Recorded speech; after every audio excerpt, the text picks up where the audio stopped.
Yes, obviously it did. Mike Brown was able to form government, and it's been a government that's lasted, as you said, nearly 10 years, and by and large it's been a successful government. I think it's a fair point also to make, though, that the Liberal leader at the time, Rob Kerrin, was also prepared to basically sign up to exactly the same deal. So it was Peter Lewis's choice to go with Mike Brown. There was a big shopping list of requirements that he had. Most of those weren't realised, but what it did do is usher in 10 years of relatively stable government for South Australia. John, the list became irrelevant fairly quickly, didn't it? It certainly did, and the list reflected, as we know, the needs and the wishes of the local member. And there were some things like gill nets and the eradication of different types of weeds. Of course, what became the price that anyone, as Clem was saying, was willing to pay. I think it's also interesting to cut forward a decade and think about in the federal scene. We had the same sort of process, except not with one member, with multi-members, and of course we again had, and I'm thinking back to that announcement, the very long, what am I going to do, what am I going to do, 17 minutes later we found out what the answer was. Peter Lewis's was pretty similar. It went for about 20 minutes, didn't it? It did. I remember it just sort of dragging on, and we were trying to work out which direction he was heading. Maybe, yes, that's right. Maybe it's a common theme with voting independent. Well, it's your moment in the spotlight, and you don't want to get it over too quickly. Mike Rand's mantra was health, education, police. He repeated that endlessly, particularly in the first two terms. Did he achieve what he set out to? Look, he's achieved what every state premier can only talk about anymore. They're the things the constitutions give them, and that's how you win and lose government, honestly. The fact is, I think he has achieved on some of those ones, whether or not they've been sold as well as you'd expect. I mean, building a world-class hospital, one would have thought could be the only great positive you could make, but somehow the message of the sale hasn't worked, but the outcome should be something we should all be concerned about and pleased to see. Police will just be a perennial.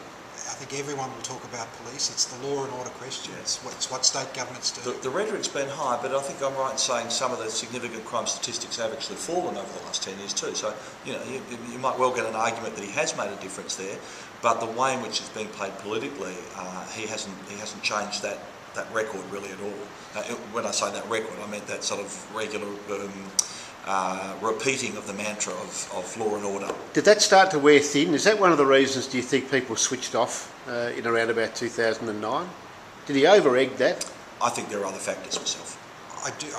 I think anyone, longevity in those jobs, I think it really like dog years. I think people just finally, it wouldn't matter who you are after a decade, people just find the sameness a bit intolerable these days. Yeah, he's been leader of the Labor Party since late 1993.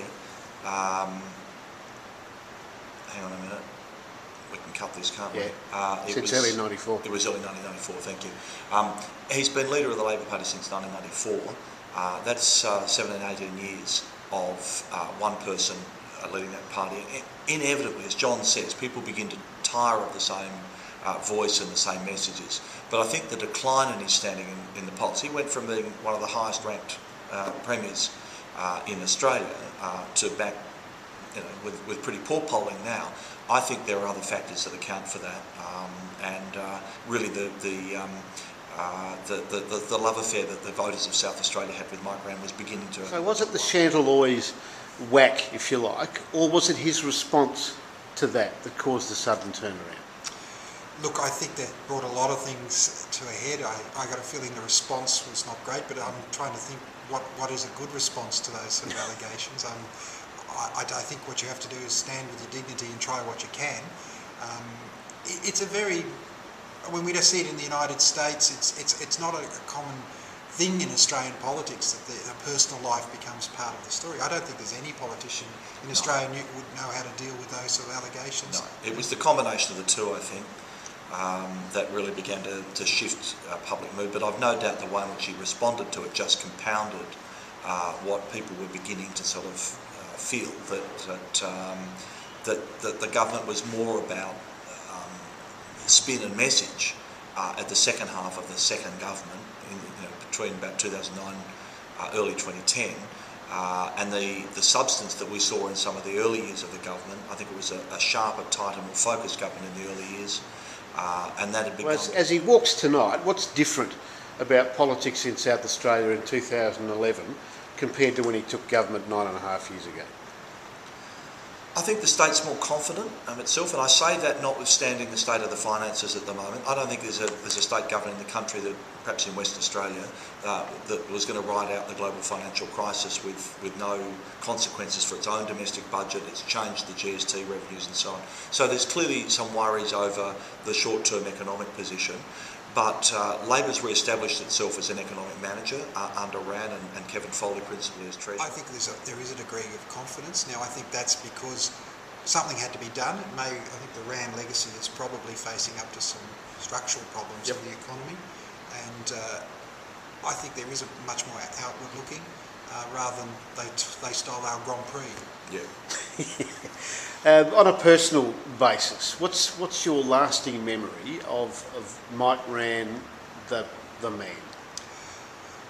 I think it's hard to. I don't think we'll ever know Mike Ran, the man. To be honest, I think that what you'll find is a consummate politician.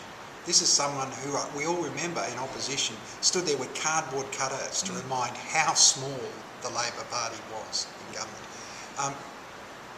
Longevity, one would have to say, and it's hard at this initial moment, but from 10 years, 20 years later, the Ran period, just by the fact that it was so long, would have to be recognised as an achievement. South Australia's had Tom Playford, Don Dunstan, John Bannon, Mike Ran as long-serving premiers. Playford, of course, set all the records and they'll never get broken, but the rest of them have each done about 10 years. I don't think Ran will rate in the same way as Don Dunstan. I think Dunstan, in a sense, was presented with an opportunity to reshape the state much more substantially than Mike Ran had. I think, in a sense, Ran was coming off a higher base than Don Dunstan faced, but by any measure, he'll be regarded as one of the great leaders of South Australia.